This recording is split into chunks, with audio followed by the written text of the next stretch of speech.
Hey everyone, welcome back. Thanks for all who have subscribed in the past couple days. And if you are new here, please hit the subscribe button and like this video if you found the information useful. Today I'm going to talk about why me and my wife do not live together. If you don't know, I live in the United States of America. My wife lives in Yogyakarta, Indonesia. And we currently don't live together because we are waiting for our visa to be approved. We apply for our visa on October 31st, that's our priority date, and it takes about 1 year for the spouse visa to get processed and green card issued. So while we're waiting for that, I'm living in the United States working, and City is living in Yogyakarta, taking classes and helping out with her family. Another reason that we don't live together is for the spouse visa process, I have to show that I make above 125% of the poverty level in the United States. That's about $25,000 every year. I'm currently above that, but if I were to live in Indonesia, I would not meet that level and I would have to get a co-sponsor, such as my parents or grandmother, which I do not want to put them in that situation where they feel responsible for my wife's well-being and my wife coming to America. Another reason that we don't live together is the cost of health insurance in the United States. Even if I don't live in America, I have to pay a tax for health insurance even if I don't benefit from it. Which to me that's fine because that tax helps other people be able to afford health insurance, but if I don't have to pay it, that's even better. I'm currently getting health insurance from my job. They provide health insurance for me and I just have to pay a certain percentage of the bill. If I lived in Indonesia, I wouldn't be able to afford health insurance over there. I would have to have a traveler's insurance and I don't think that covers the cost of actual health insurance in America. Another reason that me and my wife don't live together is another part of the spouse visa process.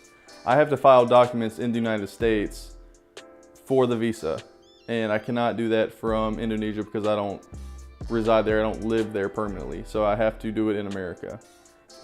Also, I have to be able to get documents from here and tax records, and I have to mail those off to the government whenever they request those files from me or from City. If it were up to me, City would be here right now on a tourist visa, but I've heard there's issues with applying for a tourist visa if you've already applied for a spouse visa. The tourist visa, you have to prove that you won't stay in America and that you will go back to your home country. But the spouse visa, you have to prove that you want to come to America and that you will stay in America and live there.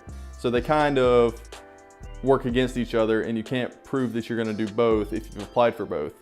Even though it would make sense that just being a tourist here for a little bit of time, then going home and then returning on a spouse visa. That's not how the government thinks or how the process works. I've heard some people having success doing it and I've heard others getting denied for a spouse visa. And I just don't want to have to go through the whole process of applying for a tourist visa, paying the fees, getting denied, and then them asking questions on the spouse visa interview of why you applied for a tourist visa and got denied. So we're not going to go that route. I'm just going to go to Indonesia and visit her in probably May. Another reason that me and City don't live together is I'm starting college full-time in January, as well as working full-time in January. Well, I currently work full-time anyways, but I'll be starting college in January and going from January until May doing college. So I'll have, my schedule will be really full, doing full-time work and full-time college. So if you'd like to know more information about how we got married or the process of getting married, please ask in the description. Please leave a like if you like the information. If you want more information, you can message us on Instagram or leave it in the comments and we'll get to you. If we don't get to your questions, we will get to them as soon as possible. We don't have all the information for getting married, and we don't have all the information for visas or quitas. So thanks for watching, and I will see you again next video, and have a good day.